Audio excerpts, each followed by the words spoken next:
Assalamualaikum warahmatullahi wabarakatuh. Perkenalkan, nama saya Andre Yanda dengan NIM 2003200063. Dalam video ini saya akan menjelaskan tentang budaya risiko dan aspek fundamental manajemen risiko. Yang pertama yaitu budaya risiko.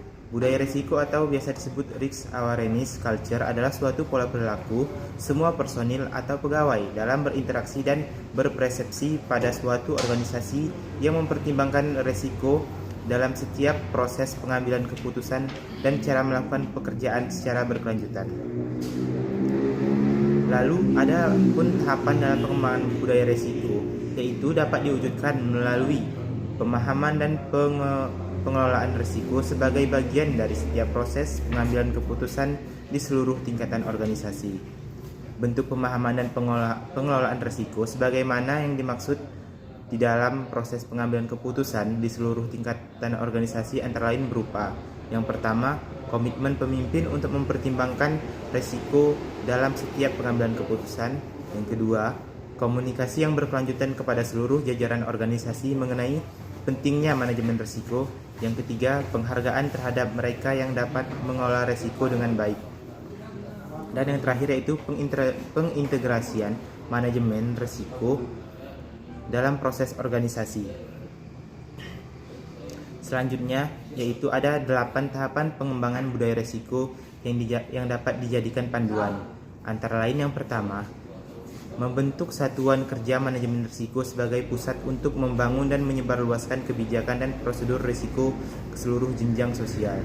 Yang kedua, menyusun manual kode etik. Yang ketiga, merekrut pegawai yang memiliki sikap yang baik untuk memberikan pelayanan yang terbaik. Yang keempat, menjadikan manajemen risiko sebagai syarat untuk menduduki semua posisi manajemen. Yang kelima, menerapkan sanksi bagi pelaksana atau pengambil risiko.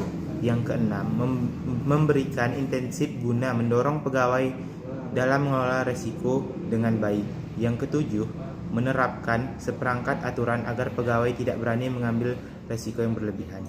Yang kedelapan, memasukkan penilaian kinerja mengelola risiko ke dalam proses penilaian kinerja pegawai. Lalu ada strategi pengembangan budaya peduli risiko.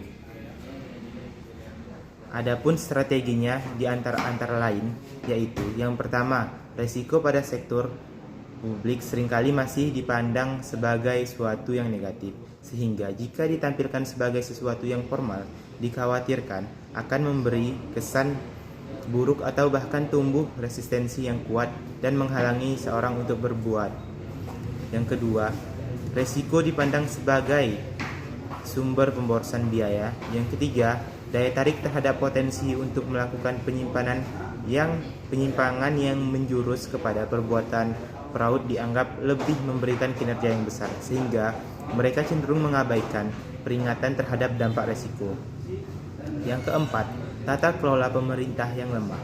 Karena kontrol dari unit pengawasan, baik internal maupun eksternal, masih sangat lemah dan mudah dikompromikan. Lalu adapun langkah-langkah yang penting yang harus kita perhatikan dalam merumuskan strategi pengembangan budaya peduli risiko, yaitu mencakup yang pertama, komitmen pemimpin untuk menciptakan suatu irama yang sama atau biasa disebut dengan tone at the top.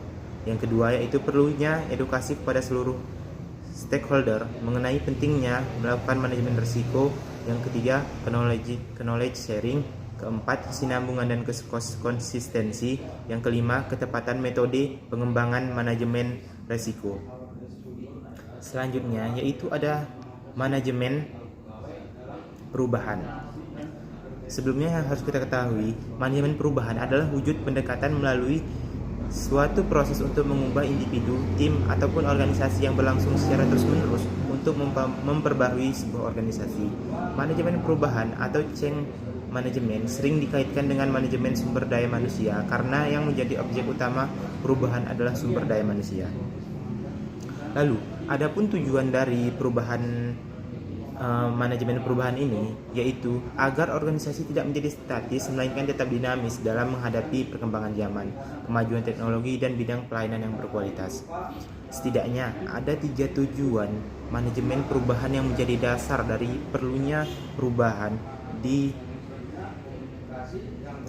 dalam organisasi, antaranya yaitu untuk mempertahankan keberlangsungan hidup organisasi, baik itu dalam jangka pendek maupun dalam jangka waktu panjang.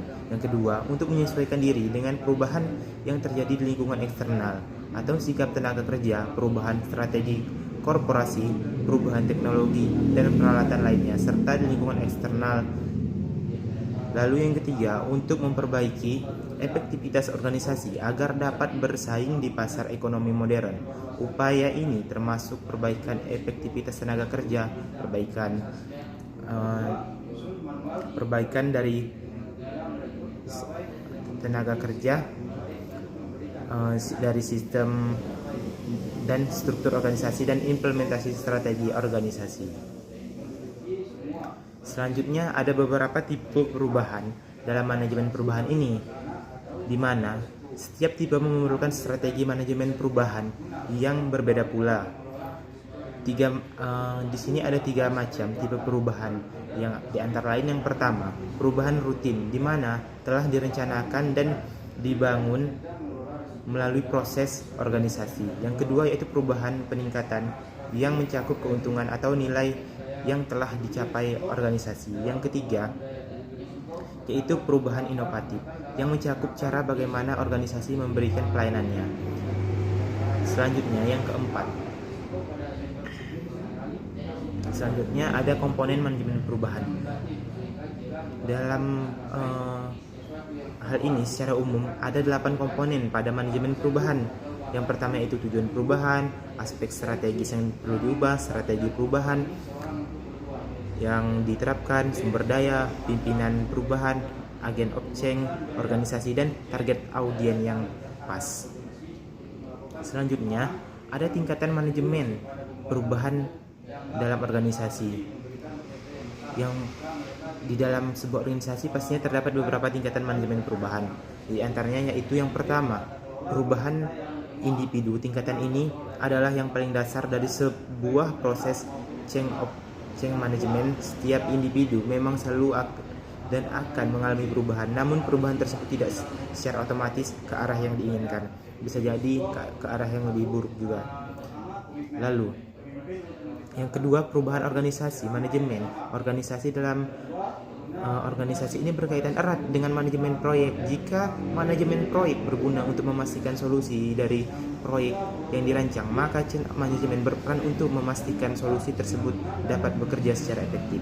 Yang ketiga yaitu perubahan kemampuan organisasi. Pada tingkatan ini, change manajemen berperan secara langsung untuk mengelola organisasi agar secara efektif mampu beradaptasi dengan perubahan dunia atau lingkungan organisasi. Change management di sini bisa lebih kompleks melalui segala aspek organisasi.